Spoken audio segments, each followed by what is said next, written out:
All right, so we're back again with our Vacon X4, and we're going to get into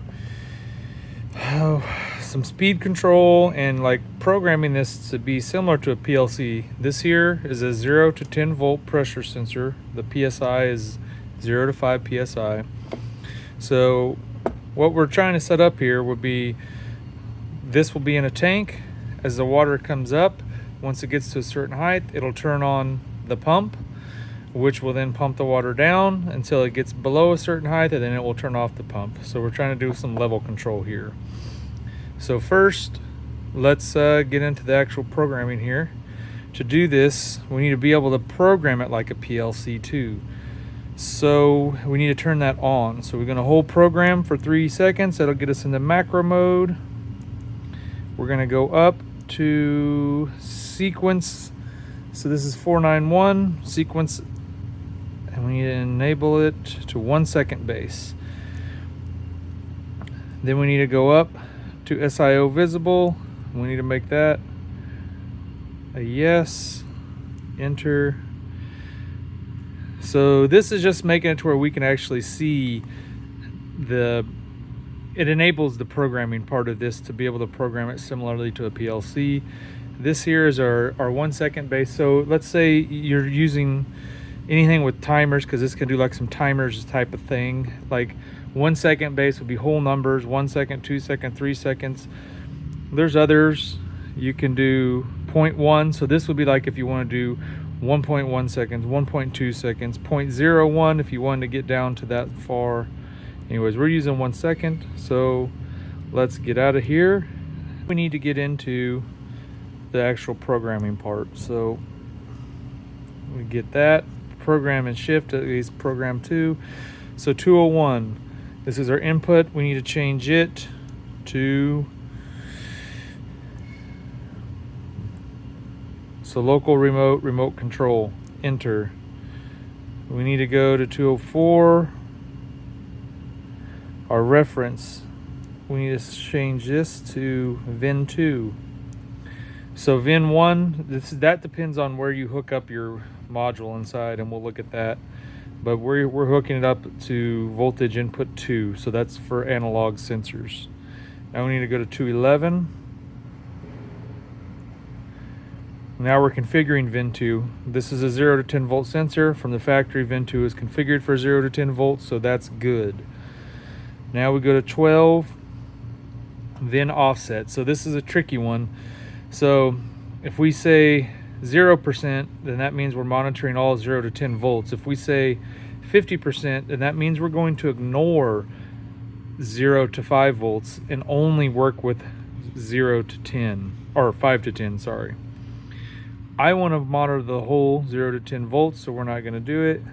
VIN span, this is kind of the opposite of offset. So this would be, so at 100%, we're monitoring 0 to 10 volts. If we turn this to 50%, we would ignore the top half of that, and we would only monitor 0 to 5 volts.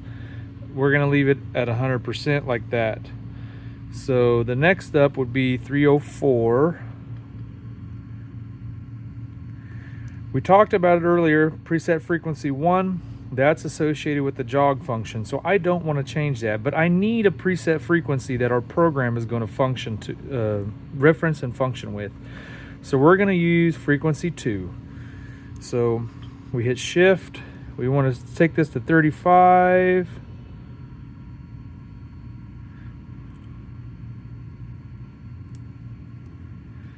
Because when this activates, we want it to turn the pump on to 35 hertz. So we're going to hit enter. All right, from there, we're going to get into the actual programming. So we need to go up all the way to P931. So we're going to hold the up button and then hold the shift button, and that'll allow us to scroll quickly.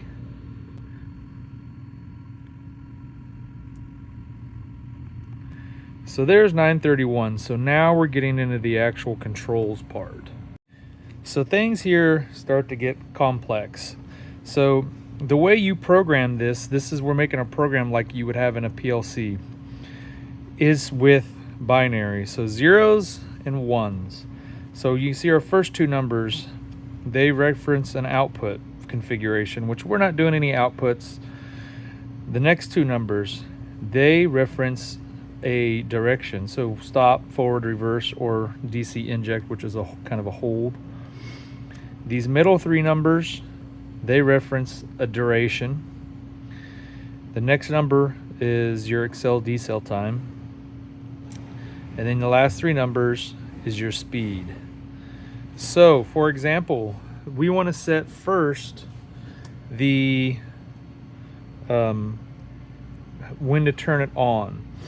So we're going to change this program. So shift, the first thing is a 0, then we're going to hit shift again, 1.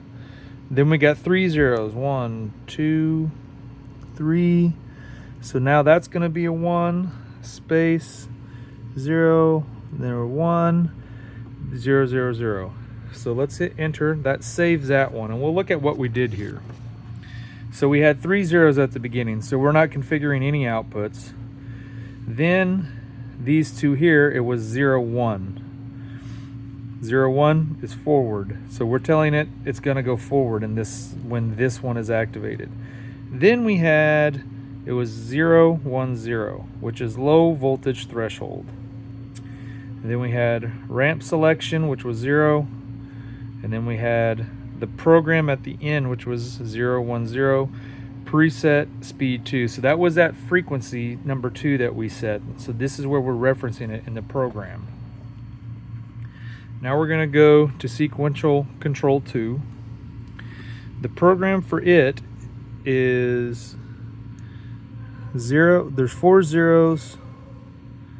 Then we got a 1 and a 1. So let's look at that. So we had 0, 0. I think there's 5 zeros there. 1, 2, 3, 4, 5. So those two are zeros, so we're not referencing an output. These two are zeros, so we're referencing stop. So we're telling it here you're going to stop. And then we had 0, 1, 1. So this is a high voltage threshold. Then we had an accel decel time. We didn't reference anything, so that means we're referencing the accel time, decel time 1. And then here we just had 0, 0, 0. So that would be the default set point, which is a stop. Now we have to go up to 951. So where this is coming in handy is, or what we're doing in this is the state duration. So we told it here for this one here is for sequence count 1, which is also the sequence 1, which is where we turn it on. So we got to come back here, and you can see that if we want this to come on at 100%, which would be 10 volts, like that would be when the sensor sends 10 volts, we would select 10,000. We don't want 100%. We don't have enough water in this tank. It's not big enough to activate the sensor that far. We want something much, much smaller. So what we're going to change this to is 1160. So we hit up, press that once, press it again. Oh, too far. So 1160. Now we're going to sequence count 2. This is the count for the second sequence that we programmed. This is where it will shut off. So we want to program it to 925.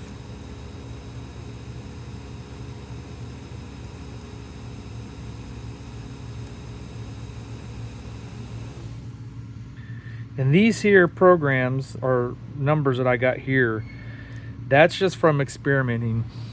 We took this here sensor out to the tank and we filled it up to where we wanted the max to be, and we recorded the voltage that we're getting back from it. Then we drained it to the low, recorded the voltage coming back from it. So basically 925 is equaling, like, I don't even remember, 0.925 volts maybe, I think, maybe. But to get those numbers, you just got to play with it. So this will be our lower, this will be our higher. So now that we have all that program, We hit the program menu, we go back to the beginning. We're still in local mode, so nothing's gonna happen when we press this. So let's take this to remote mode, and you see there it says LS lockout. So I have to activate this. So now we're in stopped. Now we're in sequence running. So what I was doing there was this here switch is wired up to the forward controls in here. If you look at this, it's kind of hard to show you exactly, but that switch goes from 24 to the forward. So by taking it to off and then back on, I was just kind of resetting the signal to send here to say start the sequence, then monitor this. We have the enable 24 volts jumpered. That's another story. Then we have 10 volts going out to the sensor. We have a common going out to the sensor. Then we have our analog sensor, the return line coming back. So now you see it says sequence 2 stopped, and then it says sequence running. So right now what it's doing in its brain is just running sequence 1, sequence 2, and it won't start the motor because it's stuck at sequence 2 because the voltage is too low. So if I press this, hopefully this motor is going to start. And it did. Now you see we're at sequence 1, sequence running, forward at speed. Okay, now the water's going down, going down. I let off of this pressure sensor. We get back to sequence 2. Now we're in stop mode. So again, it's just continually running this program, trying to see where it is. Now there are some quirks with this and why I set it up like this with this switch. Like you notice when I first went from local to remote mode, I had to activate the, even though the switch was on and we were getting 24 volts to the forward, it was confused, like, okay, I don't know what to do. So I had to turn the switch off, which would stop at the sequence. It won't run now at all. And then turn the switch back on. And that's just to reset the program to tell it we're ready to go. If you don't have this and you just want to do it all from the keypad, it's even more tricky. So if you would, like, I can't do it unless we rewrite the program, but it would be, you would hit forward and it would do a one shot, which means it would run the sequence once. So it would do a one shot, I would hit forward, or one shot would be it's off. As soon as I hit it, it's going to turn on. And as soon as you let off, it's going to turn off and it will never work again. So if you wanted it to do the continual loop like it's doing right now, you would have to do an enter and forward signal to tell it to run continuously. And we didn't want to kind of complication. You know, we may not always have someone here that reads the instructions that I'm writing to go with this. So I wanted something simple of like, oh, it's not working, turn this off, turn it back on, it'll go. Someone hit the stop button, whatever. That's how we can get it to go back again.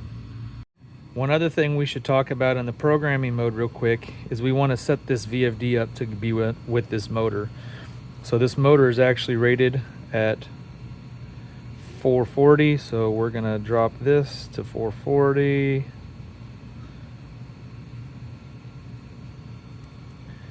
Enter. Then we go up. The FLA is actually 2.9. So we're going to change that. 2.9. And the speed is actually 1730. So we'll get that changed. Enter. So now we can go up again. We can do our find the motor data. So this is where it will inject voltage but no frequency to the motor, and it's measuring the resistance of the stator, and enter, and it'll add all that. So let's get out of program now, and you see we're in measure, so we just hit forward. Okay, so now we're back into our sequence again, but let's go look at what it changed. You can see now we were at 3 point something. Now our motor RS, which is our stator resistance, is at 5.4. So now this VFD is set up totally to run with this motor and run efficiently, or as efficient as it can.